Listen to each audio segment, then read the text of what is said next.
Certi sogni è meglio lasciarli tali. A 30 anni sognavo una Lamborghini. Ci salii. Era scomodissima. Anche il calcio lo è. Cominciamo.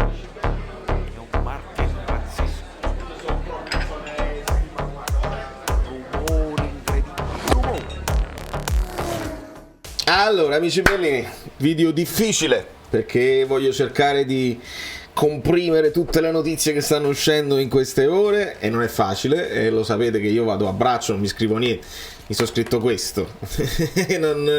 non basta, devo inventarmelo. I am Cepo, benvenuto sul canale, benvenuti a tutti i nuovi iscritti, vi amo a tutta forza e lasciate like se vi pare, perché il tempo è tamarro, quindi andiamo velocissimi a ricostruire quello che è successo. Con un Ambrabam tattico ci spostiamo da questa parte, e perché vi leggevo quella storia della Lamborghini che rimettiamo qui. Questa frase l'ha detta l'ex presidente del Chievo, che è sparito, è fallito, è stato spazzato via dalla faccia della terra calcistica. L'intoppo nella macchina perfetta, questo se ne parlava qualche anno fa, di Luca Campedelli è stata quella condanna per plusvalenze fittizie nel 2018. Secondo il Tribunale del Consiglio federale, il Chievo era in combutta con il Cesena, che all'epoca era già fallito, per scambiarsi giocatori dai valori di mercato gonfiati pur di aggirare ogni problema sul piano finanziario. Alla fine di quella stagione i veneti se la cavarono con una multa, ma retrocedettero in Serie B a causa dell'ultimo posto in classifica. Ma allora le plusvalenze erano un problema pure prima.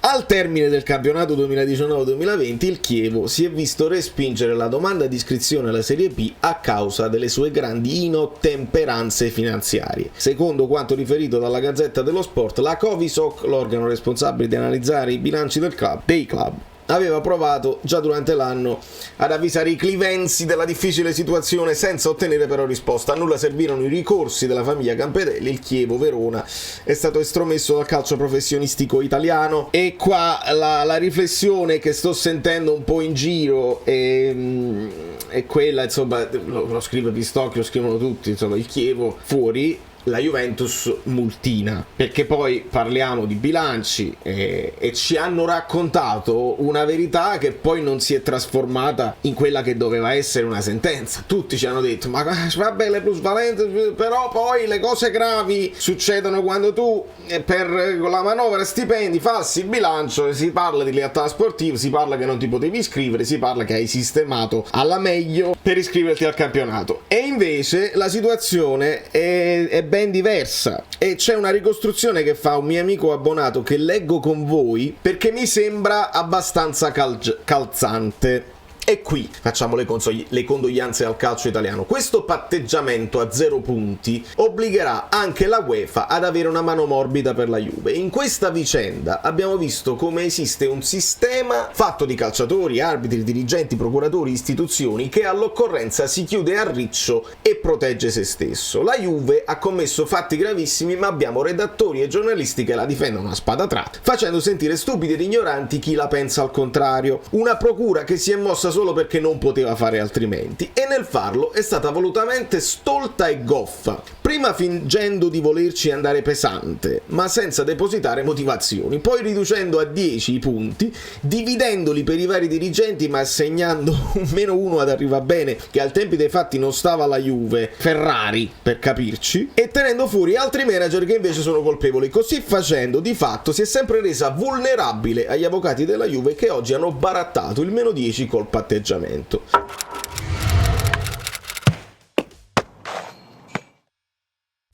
Noi non facciamo ricorso a -10 e voi accettate il patteggiamento con pena più bassa possibile. Questa pena bassissima per la manovra stipendi, che è il fatto più grave di tutti, ha di fatto legato le mani alla UEFA, che non potrà affondare la mannaia onde evitare un domino di ricorsi che dureranno anni e falseranno campionati. Oggi muore definitivamente il campionato italiano. Non muore oggi, è morto tanto tempo fa, è morente, è sempre morente e agonizzante. Questo non sposta e non cambia niente quello che ha fatto il Napoli, diciamolo chiaramente, perché poi se volete entrare in questa cosa qua io vi definisco terrapiattisti e non rispondo. La cosa grave dove poi sull'UEFA dobbiamo approfondire, perché non è detto che la UEFA stia a guardare, però potrebbe succedere anche una cosa ancora più assurda, che la Juventus magari si qualifica per la Conference e loro gli tolgono la Conference, non gli stanno togliendo la Champions che non hanno preso, o la Conference o l'Europa League, cosa che a loro dà fastidio solamente. Quindi praticamente diventa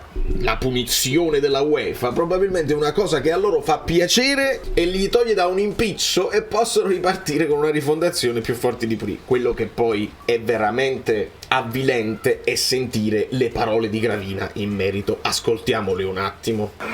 Sì, diciamo c'è un momento per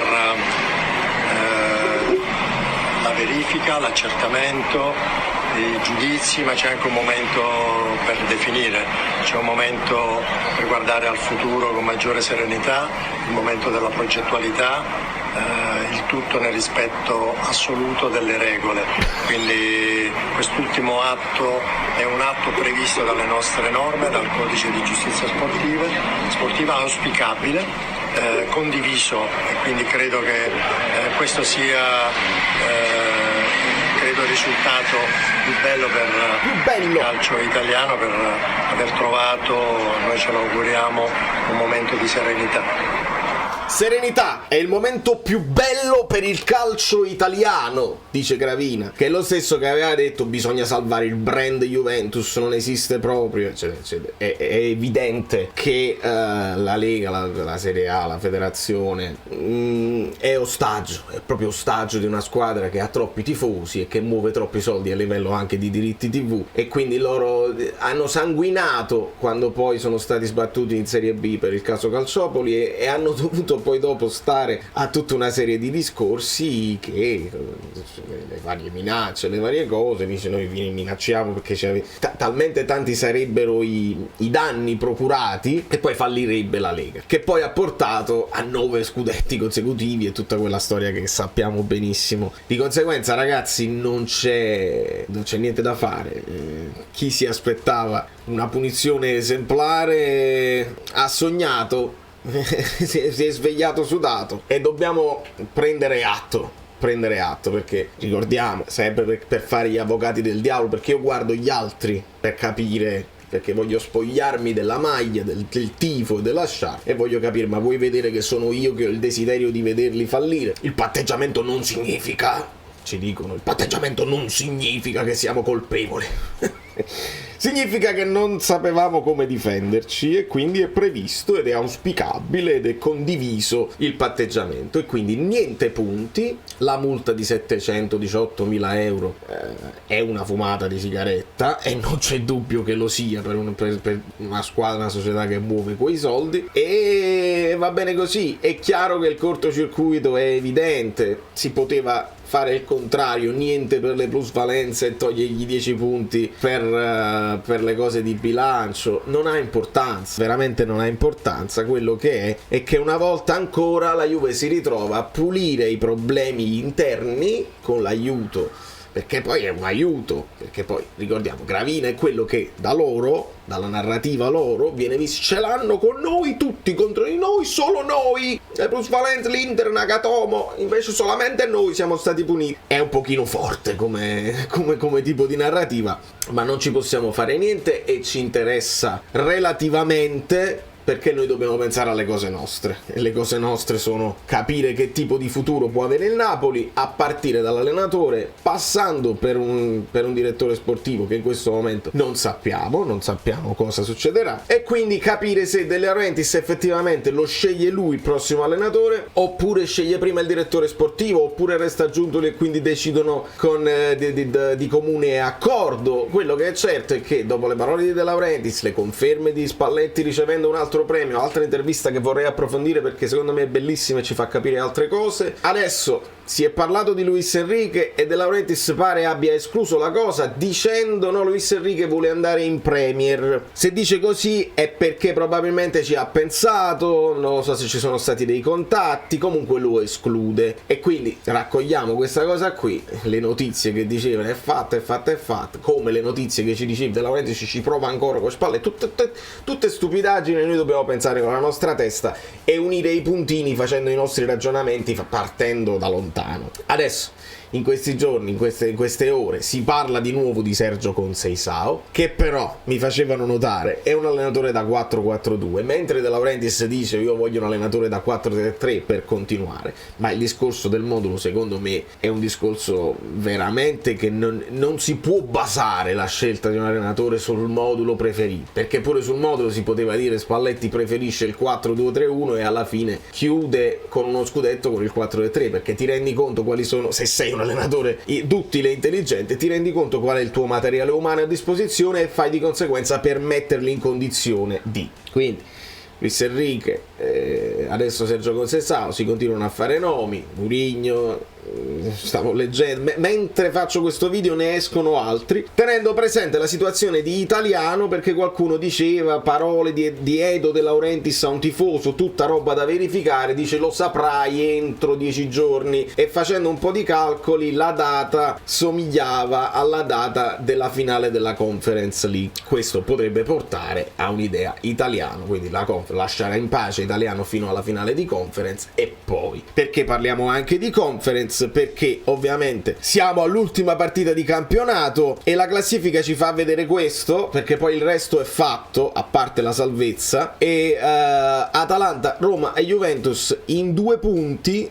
ci sono 3 punti a disposizione, non si può raggiungere il quarto posto, non si può andare oltre il 7° posto perché dietro la Juventus c'è il Torino, e molto lontano, e quindi qua si giocherà l'ultima giornata. Come si giocherà? Con queste partite che saranno più o meno interessanti, perché è chiaro, Roma-Spezia potrebbe essere partita vera, perché se la Roma ha intenzione, se la Roma non vuole puntare tutto sulla finale di Europa League, comunque devi blindare l'accesso in Europa League e non puoi rischiare, anche perché ragazzi, se la Juventus poi dovesse finire in Europa League e poi dovesse essere esclusa dalla UEFA, non è che si ripesca la squadra che è finita dietro la Juve, il posto si perde, quindi la Roma deve farlo e l'Atalanta deve farlo, quindi devono fare partita vera.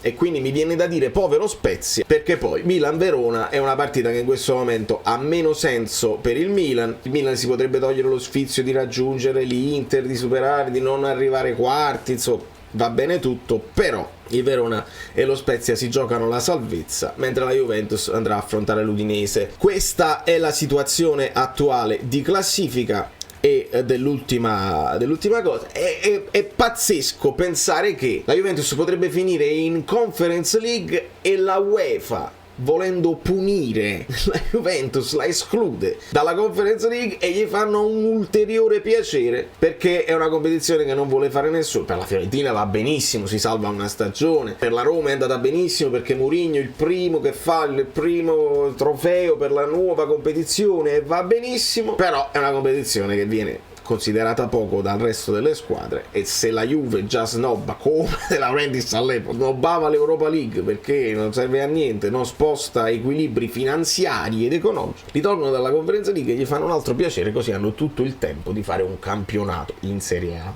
non in Serie B, di ricostruzione senza fastidi delle coppe. Non sappiamo se con il nostro direttore sportivo, che poi insomma se vai a scavare dici ma com'è, Giuntoli se ne va dal Napoli scudettato e va in una squadra che non si sa se riparte dalla Serie B, e forse all'interno di certe stanze le cose si sanno prima, o comunque tu ti lasci aperto delle porte, se poi succede l'imponderabile la porta la chiudi, se non succede l'imponderabile la porta resta aperta e si va di conseguenza. Noi dobbiamo vedere quello che succederà nel Napoli, perché il Napoli ha vinto contro tutti e tutti, e la riflessione è non si sminuisce la vittoria del Napoli, anzi per me è una vittoria che in un momento di incertezza tu ti sei messo lì e hai fatto sul campo quello che dovevi fare e sei andato oltre qualsiasi aspettativa. Fuori dal campo noi registriamo degli equilibri complicati tra Spalletti, De Laurentiis, Giuntoli, chi sa cosa, chi difende chi. Pensate, in questo contesto di incertezza generale, si partiva dall'incertezza, e dire che Spalletti molli perché abbia paura poi di fallire o arrivare terzo, secondo me non è giusto, perché Spalletti ha accettato l'incarico del Napoli quando il Napoli era in completa contestazione, con tifosi che non volevano saperne più nulla e che si veniva da Napoli-Verona. Non dimentichiamocelo che si veniva da Napoli-Verona, e Spalletti accetta una patata bollentissima. Quindi quando lui dice io sono coraggioso, significa anche questo. Lui prende il buono, lo ripete ancora una volta Spalletti, dice si viene da Sarri, poi c'è stato Ancelotti, ripete Gattuso, ritorna a Benitez, dice io mi prendo, questa è una piazza importante dove devo vincere, prende il buono, aggiusta, utilizza la sua esperienza, si chiude nel lavoro e fa un mezzo miracolo, anzi un miracolo completo, totale, perché lo ha fatto e resta nei nostri cuori.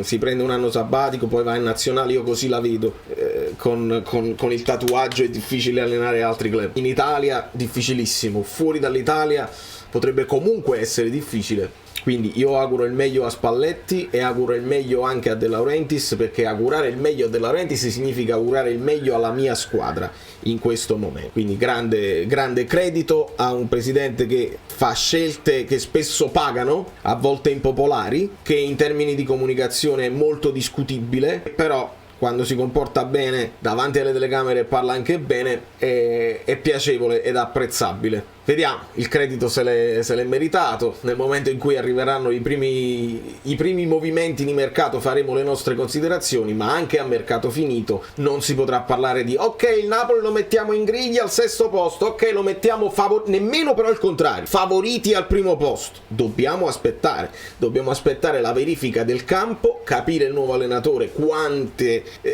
motivazioni avrà sotto. Motivazioni, forza, coraggio, esperienza, capacità, dovrà inserirsi in un ambiente particolare, che dire particolare è poco, e quindi staremo lì a tifare, a sventolare bandiere e a capire quanti abbonati ci saranno, perché si dovrebbero proprio mettere poi dei paletti anche sugli abbonamenti, perché con i biglietti è veramente qualche cosa di difficile comprensione. Da New York, Valerio Fluido è tutto, io vi abbraccio forte e non mollo, nonostante qualcuno possa essere deluso dal finale di questa storia torbida, un po' losca, un po' fusca, come diceva Gennaro D'Auria. Io non mollo, perché nonostante era fusca prima, lo sarà dopo, e nonostante tutto questo adesso noi sappiamo che possono esistere anche i miracoli sportivi. Capita una volta ogni 33 anni e vabbè, noi staremo lì a sperare e a tifare.